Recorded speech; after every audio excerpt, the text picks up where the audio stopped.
আজকে মেয়ে রান্না করছে, মেয়েকে চিকেন রান্না করা শিখিয়েছি। কি রে, পারবি তো রান্না করতে? হ্যাঁ একদম পারবি তো? আচ্ছা, প্রথমে দেখো চিকেনের মধ্যে দিয়ে দিচ্ছে ও পেঁয়াজ, তারপরে দিয়ে দিল 1 চামচ আদা বাটা, তারপর দিয়ে দিচ্ছে রসুন বাটা, তারপরে দিয়ে দিল হলুদ গুঁড়ো, তারপরে দিয়ে দিচ্ছে বেশ অনেকটা লঙ্কা, লঙ্কাগুলোকে ফাটিয়ে তারপরে দিচ্ছে।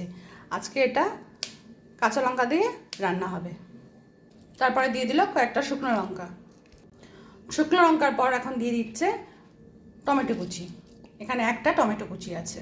তারপরে দিয়ে দিল নুন, তারপরে দিয়ে দিচ্ছে এখানে খানিকটা সর্ষের তেল। এবার এটাকে ভালো করে মেখে নিচ্ছে যেন চিকেনের গায়ে প্রত্যেকটা মশলা ভালো করে ঢুকে যায়। আর এখানে আছে আমার 500 গ্রাম মতো চিকেন, 500 থেকে 550 গ্রাম মতো চিকেন। আর এতে পেঁয়াজ দিয়ে দিয়েছি আমি 4টে কুচনো পেঁয়াজ।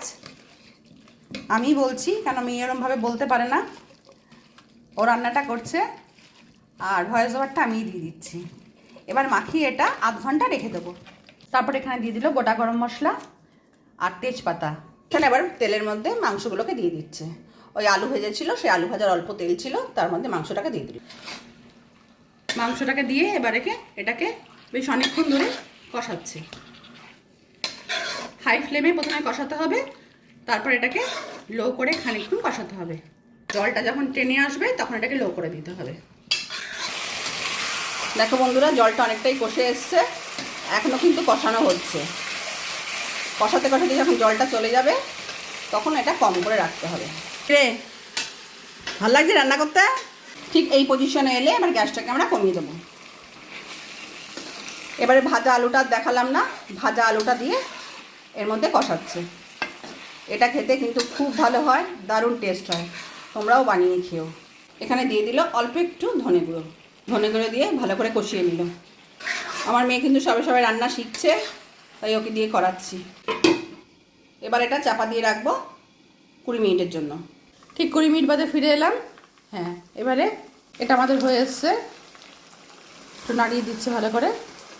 এবারে এর সময় জল ঢালতে হবে, এখানে পরিমাণ মতো জল দিতে হবে, খুব বেশিও না খুব কমও না।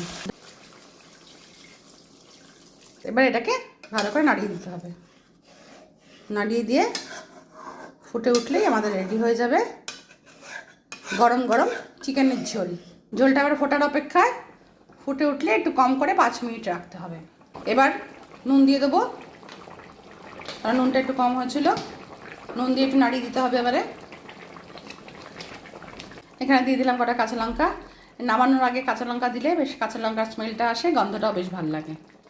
ঝোলটা এখন ফুটে গেছে, এবার এই সময় দিয়ে দেবে অল্প একটু সামান্য গরম মশলা গুঁড়ো। নাড়িয়ে দিয়ে ব্যাস আমাদের রেডি হয়ে গেল চিকেন আর আলুর গরম গরম ঝোল, চিকেনের ঝোল। এটা কিন্তু গরম গরম খেতে খুব ভাল লাগে। এই তৈরি হয়ে গেল চিকেনের গরম গরম ঝোল। তোমরাও বানিয়ে খেও, খুব ভাল লাগবে তোমাদের। আর তোমরা কমেন্ট করে জানিও তোমাদের রান্নাটা কেমন লাগলো, জাস্ট ফাটাফাটি। তাহলে আজকে এই ভিডিওটা এখানেই শেষ করলাম।